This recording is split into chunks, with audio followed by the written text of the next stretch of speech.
Welcome बच्चों। मैं doctor Mridula Sharma. आज आपको ऑर्गेनिक कंपाउंड को कैसे पहचाना जा सकता है जो आपको प्रैक्टिकल दिया गया है, तो उसको हम रिकॉर्ड में भी कैसे लिखें।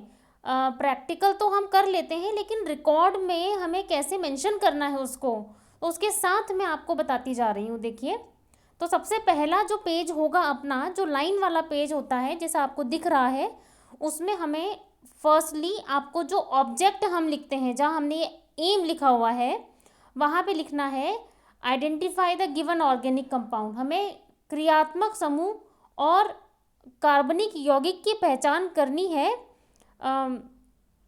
एलिमेंटल एनालिसिस के थ्रू। ठीक है। एपरेटस जो हमारे काम आने वाले हैं वो हैं test tubes, test tube holders, capillary tube, ignition tube, है ना, बर्नर। ये सारी चीज़ें हैं जो हमारे इस प्रैक्टिकल में काम आएंगी। अब सबसे पहला जो हमारा आइडेंटिफिकेशन होता है इन कंपाउंड्स के लिए, बहुत इम्पोर्टेंट रोल होता है फिजिकल प्रॉपर्टीज़ जब हम उसकी आइडेंटिफाई कर लेते हैं, यानी कि प्रिलिमिनरी टेस्ट जो हम प्रारंभिक परीक्षण करते हैं।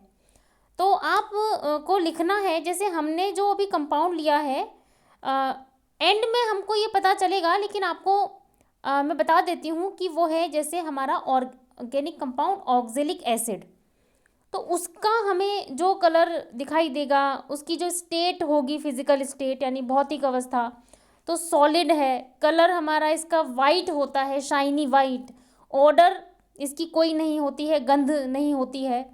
सॉलिबिलिटी हम देखेंगे उसकी, तो कोल्ड वाटर में ही ये सॉलिबल हो जाएगा। लिटमस टेस्ट देखिए हम करते हैं, तो क्या करना है, हमें ऑर्गेनिक कंपाउंड को डिसॉल्व करना है वाटर में, और फिर उसमें लिटमस पेपर हैं जो हमारे रेड एंड ब्लू, वो हम डिप करके देखते हैं। तो अगर मान लीजिए ब्लू लिटमस टर्न हो जाता है रेड कलर में, तो वो एसिडिक नेचर शो करता है, और अगर रेड लिटमस ब्लू में कन्वर्ट हो जाता है तो वो बेसिक नेचर शो करता है।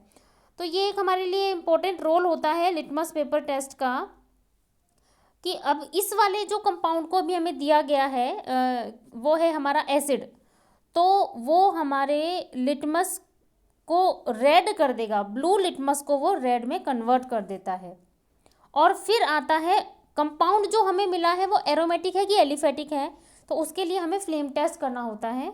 तो क्या करते हैं, हम स्पैचुला में थोड़ा सा कंपाउंड लेकर के और बर्न करके देखते हैं, जो हमारा बुनसेन बर्नर है। तो अगर वो कंपाउंड हमने लिया है और वो कंपाउंड हमारा सूटी फ्लेम से जलता है, तब तो वो होगा हमारे एरोमेटिक कंपाउंड। और अगर वो नॉन सूटी फ्लेम से जलता है, देखिए मैंने मेंशन किया है इसमें, does not burn with a सूटी फ्लेम, यानी कि काले धुएं के साथ नहीं जल रहा है, कार्बन उसमें नहीं निकल रहा है, तो वो एलिफेटिक होगा। अब सबसे पहला काम है कि जो फंक्शनल ग्रुप हमें दिया गया है, उस फंक्शनल ग्रुप में कौन सा एलिमेंट हो सकता है, तत्व कौन सा हो सकता है, क्योंकि other than carbon and hydrogen ये होंगे एलिमेंट्स। तो उसके लिए हमको करना क्या होता है, लैसाने सॉल्यूशन बनाना होता है। और मैंने आपको इससे पहले के लेक्चर में बताया है, जिसमें कि वो ट्रिक्स ऑफ प्रैक्टिकल केमिस्ट्री मैंने आपको बताया था। तो वहाँ से हमें लैसाने सॉल्यूशन बनाना है। तो देखिए कैसे हम लैसाने सॉल्यूशन बनाते हैं। इग्निशन ट्यूब होती है छोटी सी, उसमें सोडियम मेटल का छोटा सा टुकड़ा हम लेंगे, सोडियम पीस, और उसको बहुत धीरे धीरे जेंटली हम उसको हीट करते हैं। तब तक करेंगे जब तक कि वो लाल तप्त ना हो जाए, रेड हॉट होने तक हम उसको गर्म करेंगे। और जैसे ही वो रेड हो जाएगी, तो एक बॉइलिंग ट्यूब में हम वाटर को फिल करके रेडी रखेंगे, और उसमें हम उसको ब्रेक कर देंगे। अगर वो ब्रेक नहीं होती है तो ग्लास रॉड की हेल्प से हम उसको थोड़ा ब्रेक कर देंगे, और उसको फिर बॉयल करते हैं। बॉयल करने के बाद उसको फिल्टर कर लेंगे, और जो फिल्ट्रेट हमें मिलेगा that will be known as Lassaigne solution, in short LS हम उसको कहते हैं। और ये हमें लिखना है अपने वाइट वाला जो पेज हमको मिलता है उसके अंदर, फर्स्ट पेज के ही लेफ्ट में जो वाइट पेज रिकॉर्ड में हमें मिलता है। तो अगर ये हमने सॉल्यूशन बना लिया है, तो सबसे पहला काम है कि हम उसमें उस लैसाने सॉल्यूशन को यूज़ करके एलिमेंट का डिटेक्शन कर लें, क्योंकि थ्रू एलिमेंटल एनालिसिस हम उस ऑर्गेनिक कंपाउंड तक पहुंच पाएंगे। तो पहला देखिए, नाइट्रोजन टेस्ट हमको मालूम है करना है। नाइट्रोजन, सल्फर और हेलोजन ये डिफरेंट एलिमेंट्स हो सकते हैं फंक्शनल ग्रुप के लिए।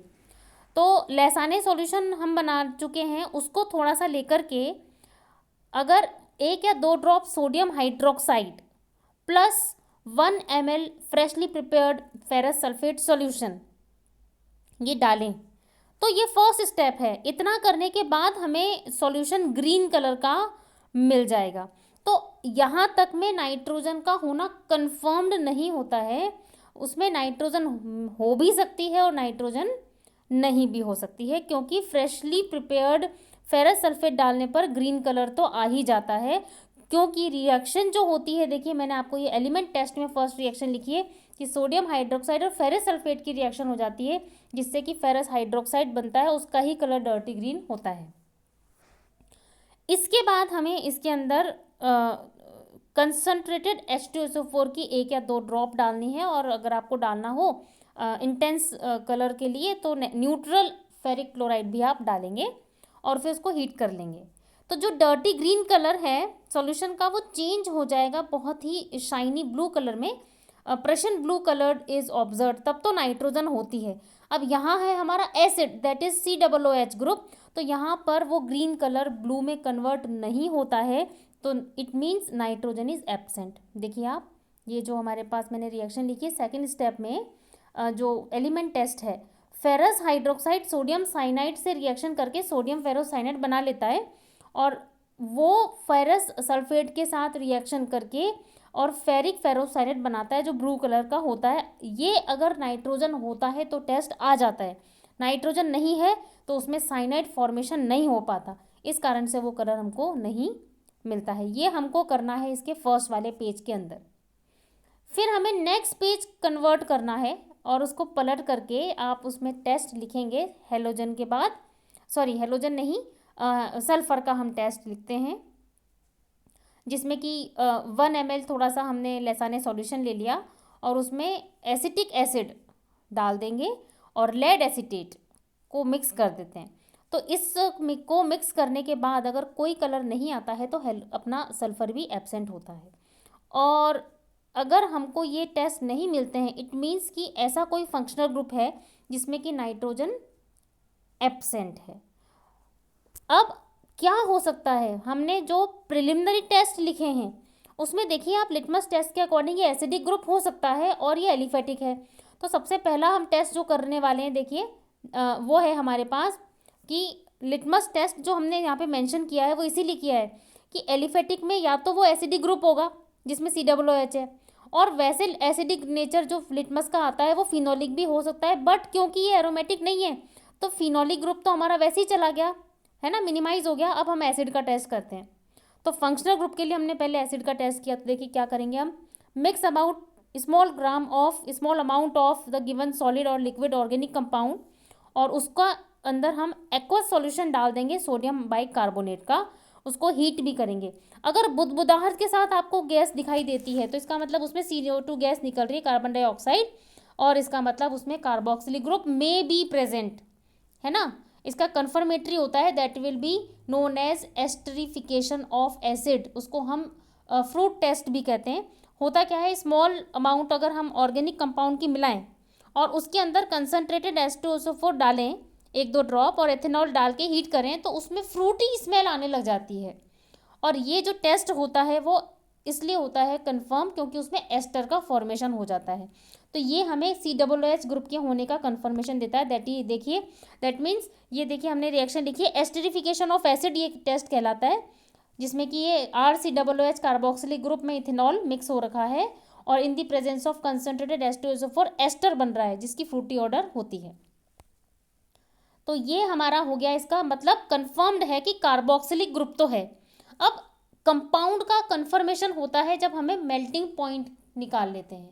तो हम मेल्टिंग पॉइंट निकालेंगे मेल्टिंग पॉइंट एपरेटस से। कैपिलरी ट्यूब हम लोग लेते हैं और उसके अंदर स्मॉल अमाउंट लेकर के एपरेटस में रख के ऑन कर देते हैं स्विच। तो अप्रॉक्सीमेटली 100 डिग्री 101 डिग्री के आसपास ये आपको मिलता है। तो आपके पास में एसिडिक ग्रुप में आप देखेंगे कि कौन कौन से ये कंपाउंड हो सकते हैं, तो आपको पता चलता है साइट्रिक एसिड और ऑक्जेलिक एसिड के बीच में ये इसका ऑलमोस्ट यही मेल्टिंग पॉइंट होता है। तो हम पहले साइट्रिक एसिड का करके देखेंगे टेस्ट कि क्या ये है। तो देखिए कंफर्मेटरी टेस्ट में हमने लिया सॉलिड सब्सटेंस में सोडियम क्लोराइड डाला और ये H2SO4 डलेगा, कंसनट्रेट नहीं होगा, डाइल्यूट होगा, और फिर उसमें हम थोड़ा सा बीटा नेफ्थोल मिला देंगे। अगर वो साइट्रिक एसिड होता तब तो ये ब्लू कलर आ जाता, लेकिन इसमें ब्लू कलर आपको दिखाई नहीं देता है, इसका मतलब साइट्रिक एसिड एब्सेंट होगा।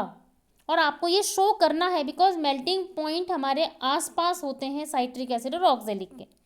इसके बाद में हम ऑक्जेलिक एसिड पर आते हैं। सॉलिड सब्सटेंस जो हमें मिला है वो हम लेंगे, उसमें सोडियम क्लोराइड डालेंगे और aqueous solution of calcium chloride को डाल दिया जाता है। अगर हमको उसमें वाइट प्रेसिपिटेट दिखाई देता है, श्वेत अवक्षेप दिखाई देता है, तो उसमें ऑक्जेलिक एसिड कन्फर्म हो जाता है। देखिए ये जो हमने कंपाउंड बनाए हैं, ये है हमारे पास दैट इज़ ऑक्जेलिक एसिड। और रिजल्ट में आप इस चीज़ को मेंशन कर देंगे कि the given organic compound contains oxalic acid. और ये जो ऑक्जेलिक एसिड है इसका फॉर्मूला होता है COOH होल ट्वाइस, जिसमें 2 हाइड्रोजन जो हमारे पास हैं एसिडिक हाइड्रोजन वो रिप्लेसेबल हैं, और उसमें 2 मॉलिक्यूल्स हैं वाटर के क्रिस्टलाइन। ठीक है, और आपको उसमें डेरिवेटिव जो मेंशन करना है दैट इज एनिलाइड। एनिलाइड जो है वो इसका डेरिवेटिव होता है ऑक्जेलिक एसिड का। तो इस प्रकार से आपको ये रिकॉर्ड में लिखना होता है, और इसी तरीके से ये पेजेस में आपको मेंशन करना है। देखिए सबसे पहला जो पेज है जिसमें आपको एम, एपरेटस, फिजिकल प्रॉपर्टीज़ और फिर एलिमेंटल डिटेक्शन जो हमने किया है, उसी के लेफ्ट में हमें इनकी रिएक्शंस को कन्फर्मेटरी और जो हमारे टेस्ट हैं सारे वो मेंशन कर देंगे। नेक्स्ट पेज में हमें उसमें अदर जो एलिमेंट हो सकते हैं और फंक्शनल ग्रुप का जो टेस्ट कन्फर्मेशन आ रहा है, और फाइनली कंपाउंड का, और एंड में रिजल्ट और डेरिवेटिव। तो अगर बच्चों आपको समझ में आ गया है तो आपको जितने भी ऑर्गेनिक कंपाउंड मिले हैं वो आपको इसी तरीके से लिखने हैं रिकॉर्ड में, और ये उसमें मेंशन करना है। आपको अगर ये मेरा प्रैक्टिकल का लेक्चर पसंद आया है तो आप इसको लाइक ज़रूर कीजिएगा बच्चों, और इसको सब्सक्राइब भी कीजिएगा ताकि मैं आपको और बेनिफिट दे पाऊँ, और लेक्चर्स मैं आपको इसमें बना करके दूँगी। थैंक यू सो मच बच्चों।